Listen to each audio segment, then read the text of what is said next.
Good morning, UNF. You're watching the Early Bird, brought to you by Spinnaker TV. We're live from the Student Union. I'm Nicole Laura. And I'm Carla Rodriguez. Today we have some details on campus events. Yes, and it's Fat Tuesday, so we've got some Mardi Gras secrets for you. Ooh, I'm excited for that. All this and more right here, right now, live on the Early Bird.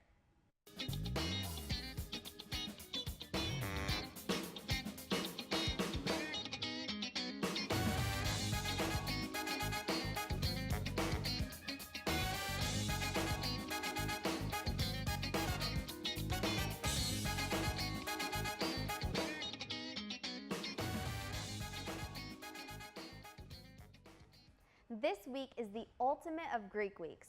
The Brothers of Sigma Chi are hosting Derby Days, a week-long effort to raise money for their national philanthropy, the Huntsman Cancer Foundation.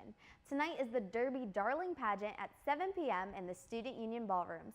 Both Greeks and non-Greeks are welcome to the event. If you are an affiliate, make sure to sign in to get your team points. Good luck to all the ladies competing. That's so exciting. So they have a new event every single day, but today is the pageant. Yes, today is a pageant. But it's not like any other regular pageant, right? Exactly. This pageant is specific to Sigma Chi. You have to know your facts. You have to know who their founders are, when they were founded, and just all those different, things that you might be asked. Not only do you have to have a talent and all that stuff that comes with a pageant, but you also have to have your history background and everything. So it's not the same old. They have a little catch for them. And then at the same time, but they're raising money, which is really awesome. Yes, this whole week is called Derby Days, and every day is a different event where they're raising money. And yesterday, the week started, and already they've raised $10,000 in one night. So it's really exciting for them and the Huntsman Cancer Institute, because they're going to be they're going to raise a lot of money. Imagine a week's worth. If it's 10,000 yesterday, imagine a whole week. Oh my gosh, that's awesome. Go Sigma Chi. Well, since spring break is coming up soon, it's never too late to get your healthy routine going. Part of that routine is eating healthy organic foods, but what is really in it? Learn the difference between organic and all natural and how to use the food label to know if it's a good food choice. Today from 12 to 1, the Department of Health Promotion is hosting a hands-on workshop in Building 61, room 1300, where you can learn how to read food labels and ingredients listings and to sort the useful information from their marketing hype for free. You can even bring any food labels or packages that you might have questions about for interpretation during the workshop. I kind of need this because you always think you're eating healthy, you're eating organic foods, which you are, but then sometimes you have those ingredients that are like questionable. You have like sugar, water, fruit, and then all of a sudden you have like those weird scientific words that you don't know exactly what they can be. This is a really great opportunity, especially with spring break coming up, because you want to be watching what you're eating, but some of those words, you just have no idea what they mean. They're these long, weird things. Exactly. It tastes good, but you don't know exactly what you're tasting. So if you have any of those questions, you can actually bring it to the discussion. Any questions, you just read the word or anything that's exactly in it, what stuff is entitled or inside the product, and then they'll help you interpret it and tell you what exactly is in it. And it's 2 weeks before spring break, so it's never too late. It's perfect. Perfect opportunity. Get ready. If you're one for meeting new people and discussing some great topics, the Campus Food for Thought is the perfect opportunity for you. Every Tuesday, join Jacksonville Campus Ministry for a free meal and lively discussion. The meetings are held in the Student Union room 3805 and start at 6 p.m. So is it any questions, Nicole, or is it just like campus-based events? Or it's actually really focused on campus topics or topics that are really specific that students would care about. All while eating food. All while eating food, yeah. So, there's discussions on different things that are like events. Possibly today or next week is going to talk about maybe Russia or something like that, like the things that are going on in the world. Things that are going on like Ukraine and like Venezuela and all those places that are going through that. So you definitely, if you bring any questions, they're open for discussion, of course, while eating a delicious dinner. Good opportunity. It's a win-win. Well, you might be interested in different cultures and you might be interested in music. Well, how about a mix of both? The Chinese Folk Music Orchestra from the Qingdao University of Science and Technology will be performing this Thursday, March 6th. The cost is free, but there is a suggested $15 donation, but it is not required. That's so awesome. They're coming all the way from China.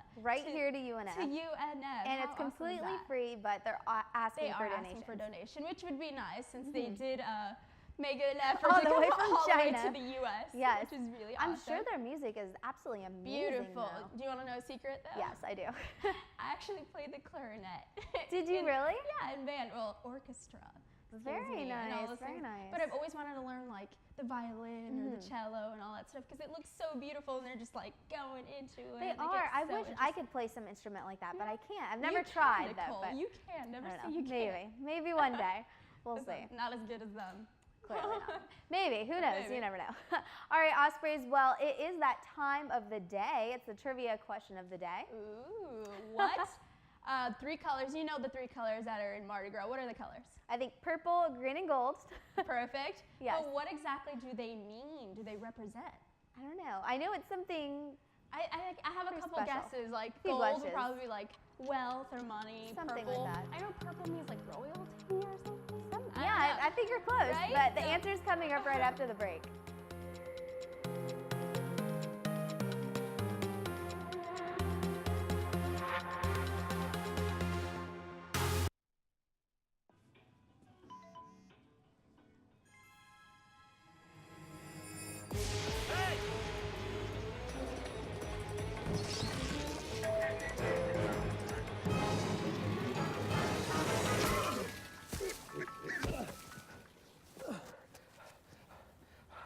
So, same time next week? Well, of course. Put away a few bucks, feel like $1 million. For free tips to help you save, go to... Welcome back to the Early Bird. We're live from the Student Union. I'm Nicole Laura. I'm Carla Rodriguez, and before the break, we asked you, what do the 3 colors of Mardi Gras represent? Yes, well, the answer, purple represents justice. Justice. Justice. I mean, I know it does have some religious background to it, so maybe that has something There to do is, with it. exactly. Green represents faith, so there's Faith. the Oh, religious okay, part there of you it. go. And gold represents gold. power. Power. We were close with the money were and the close. wealth. Power comes in there somewhere. That's really cool to know. Well, I know that there's some interesting facts I would also like to know about Mardi Gras. Yes, there are some interesting facts that we There aren't things have. that we know, but we'll talk about that a little bit later. Exactly. Today is Fat Tuesday, and in celebration of Mardi Gras, we have a brief history of the story behind the famous King's Cake. First, the cake gets its name from the 3 kings and the Catholic Church belief and represents the Epiphany of Jesus. A small plastic baby is hidden often inside the cake, and the person who gets the piece of cake with the baby inside is said to have some special privileges, which usually means the obligation to buy the cake at the next get-together. And also in London, on the Epiphany night, a piece of this cake was said to be the way a new king and queen were chosen in 1659 and 1600. Wow, all of this through a cake. All this through a cake. How awesome is that? It sounds kind of creepy though. The baby, like you take a bite and you have a baby in your mouth. It is like, a little different, but it's really fun. It's for the fun of it. It's really cool. I can imagine, especially like little kids or something, like cut it to the cake, see if you have the baby. That's so exciting. And I know it's gold, of course, the 3 colors. I've never tried it. Have you ever tried it? I have. You know, when I was in middle school, I remember we would have this big celebration on Fat Tuesday, and we would have a cake. And it would always be a game for who would get the little baby, you know, so. Do you have the baby? No, you don't have the baby. I have the baby. No. So it was a little fun. But yeah, the I cake's wanna do it. great. And it does represent so much, and you would never know because really you would think it's just a cake. And then if you do get the baby, however, you do have to buy the next one. So yeah, there's a plus that side of special it. obligation. But it's really cool. You get the baby, so it doesn't even matter. Well, here's a look at what you need to know about Mardi Gras.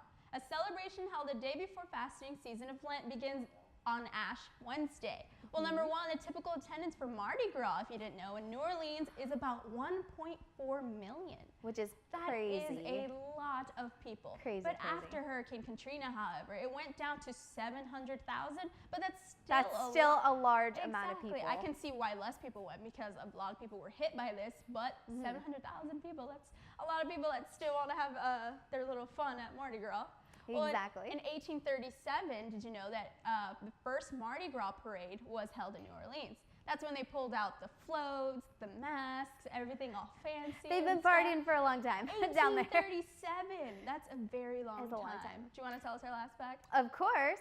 Well, in Mobile, Alabama, that was actually the first place in the United States to celebrate Mardi Gras, and now holds the 2nd largest celebration after New Orleans. Can you imagine that they have 1.4 million in New Orleans? So imagine how much Mobile, Alabama has. That is a lot of people. And I know it's mainly held in places like Alabama, Louisiana and Florida. The southern states are more likely to celebrate Mardi Gras than the northern states. Yeah, northern states, they probably know what Mardi Gras is, but they don't really celebrate it as much as southern states. I know, like, there's places in Orlando, for example, that a lot of people celebrate Mardi Gras. Yeah, Orlando is a big hit, especially for college students. You know, it's only 2.5 hours away.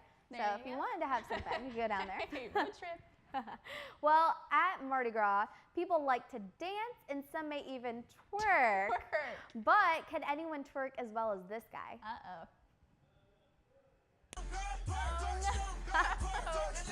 Better than Miley. I love watching it. It is better than Miley.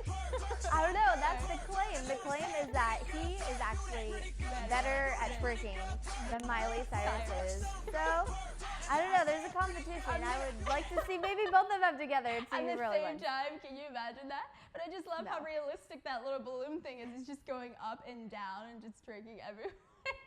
I like that. Too much. It is kind of better than Miley. Sorry, Miley. I know. Well, thank you so much for tuning in to the Early Bird on Spinnaker TV. Remember to always check us out on Facebook at facebook.com/UNF Earlybird. And while you're at it, follow us on Twitter at UNF Earlybird. And if you're watching on Spinnaker TV, stay tuned because Spinnaker News is coming up next. Have a great day, Ospreys.